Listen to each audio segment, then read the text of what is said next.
Have you heard of this new airline called Starlux?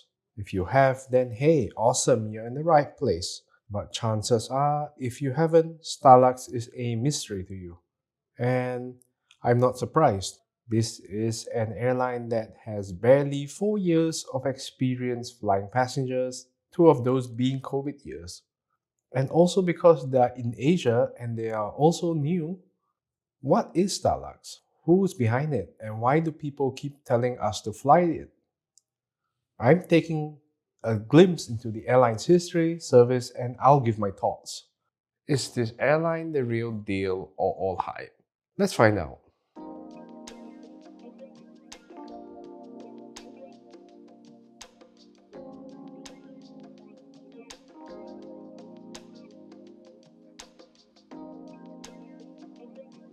Starlux is Taiwan's newest airline.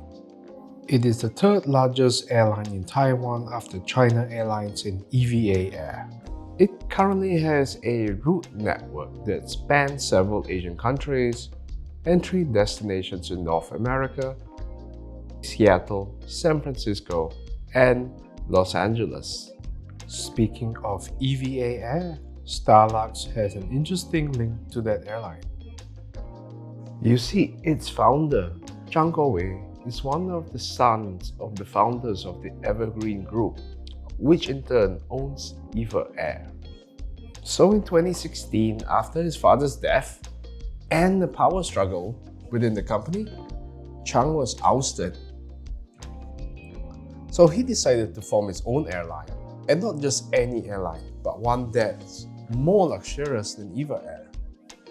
After gaining the necessary licenses and permits, Starlux commenced operations in early 2020 with the Airbus A321neo. COVID years aside, the airline bounced back in 2022 with new aircraft, with new Airbus A330s and A350s added to the fleet for Transpacific services. In this journey, I'll be doing exactly that, flying Transpacific to the United States. Anyway, if you're wondering what this strange sounding name means, let me explain. Sing means star and symbolizes Chang's father, Chang Yifa, who navigated by stars. Yi means universe and reflects Chang Guowei's aspirations for the airline. The North Star that you see in the logo symbolizes a tribute to Chang's father. Last but not least, the two shapes you see in the logo are wings that form an S. You know, for Starlux. The colors, we'll be seeing those earthy and gold tones a lot on this airline later. Anyway, enough rambling. We're here for a review of the airline, so without further ado, let's get right into it.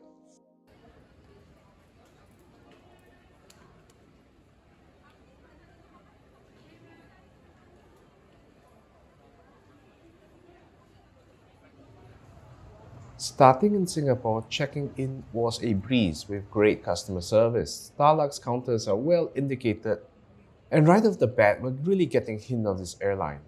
Seemingly, Starlux wants to be known as a fun yet serious airline. Having branded content is kind of the first step. Anyway, I was on my way soon enough, and we'll start with the aircraft that Starlux first commenced operations with. The Airbus A321neo now operates some routes between Taipei and Singapore. Some may say that's a step down from the best aircraft, but it's a chance for me to experience how they're doing even with their worst one. Being Taiwanese, customer service is a serious thing, and I think Starlux gives that impression. From the warmness of the crew, from the colors used on its pillow, to the fact that there is a blanket on the 4-hour flight. Yes, in terms of legroom, yes, I've seen other content out there. It's not the best seat. But it's hard to complain here about the comfort so far. There's decent legroom. Adding to the seat comfort are these adjustable headrests.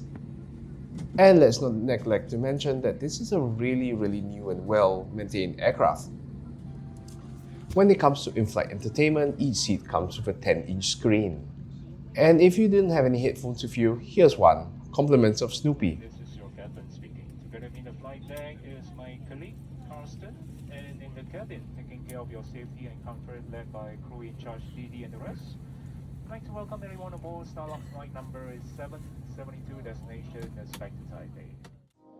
So Starlux has plenty of stuff in the seat pockets which are thoughtfully designed. And besides that, an airline that offers both a magazine and a shopping catalog? Amazing. In-flight magazines are rare to find on board aircraft these days, so it's a sign of seriousness for me. This is also something that you can take with you, which helps give the airline more publicity. What they don't do are paper menus, but you can find this on the IFE system. What I think the airline is perhaps weak at is its very limited selection of content, but again, this is a 4-hour flight. And once we're at cruising altitude, it's time for the cabin service. This is something Starlux excels in. And here we go with Snoopy again. And again, when you thought that that's enough Snoopy, here's the meal I pre-ordered. Dessert isn't so fancy, but it's delicious, and so is the apple salad. By now, you've just given in and accepted that Snoopy is all over the branding. But before we tuck in, let's not forget that Starlux serves metal cutlery. The main meal itself was okay, and it's a great first indication of what catering is like. To clean up after, there's also a dental pick which few airlines give these days. Alright, after lunch, we have drink number 2, which is coffee, and yes, that's a stirrer that is also Snoopy branded. Drink number 3 came shortly after, and we had that with some jelly that was distributed. I'm just wondering how they missed an opportunity to place Snoopy on this wrapper. Last but not least, drink number 4 was a cocktail, and yes, you can request these from the crew. On board, there's also a free texting plan, which is a great thing if you're always texting, and it's fairly easy to connect to. So a quick segue to the bathroom, and you're probably starting to get the luxe idea sink in. It's not so much that the lavatory was clean, but it's kind of use of the right tones to bring out the luxurious feeling. Branded soap, of course, completed the experience. Anyway, back at my seat, I had a short nap, and it wasn't before long that we're over Taiwan. So far, that was pretty awesome. 1 meal, 4 drinks, cool IFE. But of course, the journey doesn't end here. There's more.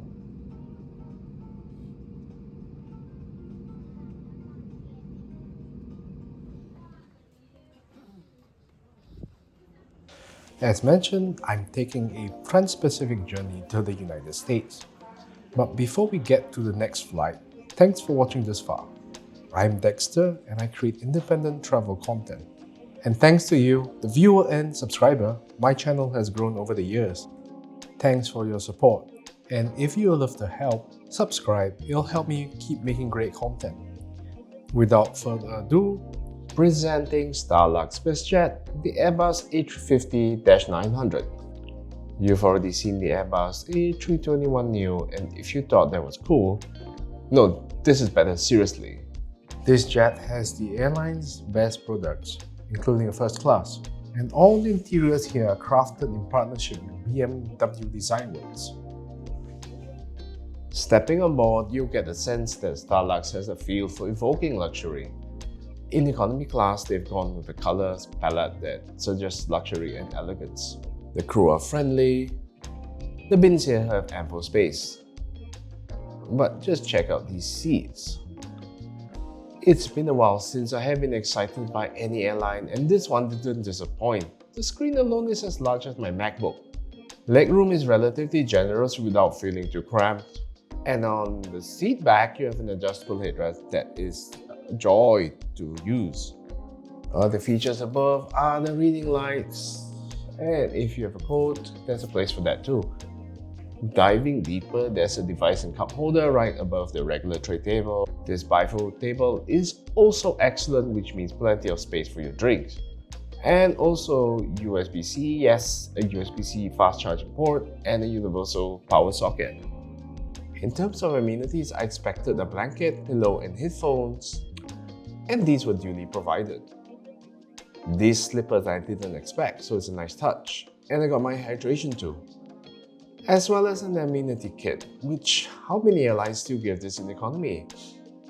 Starlux also opted for these planes to be fitted with these cool windows, and I'll demo them later. Safety briefing and slick dodges ad later. It's time for a departure from Taipei. One thing about this airline is that the level of service already surpasses others. In this case, even the guys waving reminded me of Japanese airlines. And boy, I don't get amenity kits with them. So the great thing about Taipei is that while being a hub, it's literally a couple of minutes to the runway. Would you believe that it only took us 8 minutes to get airborne from departure?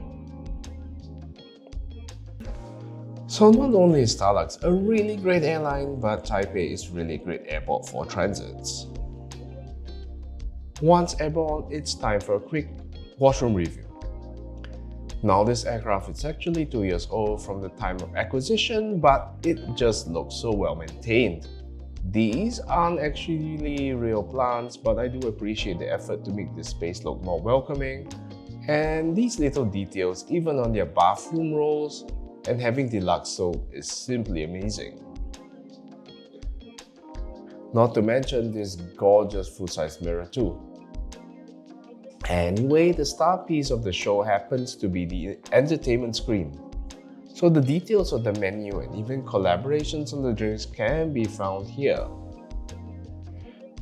The in-flight map is excellent, and if you're into that sort of thing, you'll have fun playing around with it. Me, I just want my movies. And while I can't say this is the world's best catalogue of movies and TV shows, it's not the worst. There's really enough for anyone to get entertained even for a long flight like this. Because you can find things to watch on this 14-inch 4K entertainment screen that looks so good. Example, this movie is perfect for a screen like this. And if you don't like wires dangling from the audio jack, I've got news for you. There's Bluetooth connectivity on this entertainment system, which means I can use my excellent noise cancelling earbuds, and I can't tell you how satisfying that is to use these on board.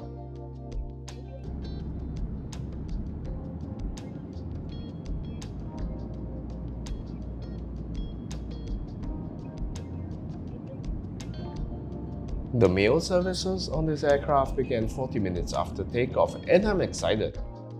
As mentioned in my previous flight, I pre-ordered meals, all three on this long journey. You'll of course have to go to their website before checking in and making these selections. And on this particular flight, Starlux provided an intriguing meal option. I had to try this for myself. And whatever this restaurant is that they collaborated with, honestly, I don't know much. That is a beautiful meal. Perhaps this being a midnight supper, the meal strikes me as a little light. But the presentation is gorgeous. As usual, the peanut stuff is available. But this dish, this hutong barbecue pork, as far as airline meals go, this is one of the best. The only complaint I had was that the portion could be bigger. And here's another secret that I found out doing research on Starlux. It turns out that they have this hot potato soup thing which they don't really mention. But this is good. I'm telling you, don't miss it. And you know what else is great? These cocktails again, which you can request for. Mid-flight, cabin attendants will provide you with a range of snacks and drinks. No need to worry about going hungry or thirsty. And right before landing comes the final meal, breakfast. Or dinner, well, you know it's evening in San Francisco. Once again, a fruit salad is featured, and this time dessert is a bucket of yogurt. This breakfast item is well presented, of course, and I'd already expected that with Starlux. And since we're having a hot meal, why not have another cup of soup? Anyway, remember these windows I talked about earlier? Here's that demo. I can tell you that this is way better to use than anything on the older Dreamliners. So smooth.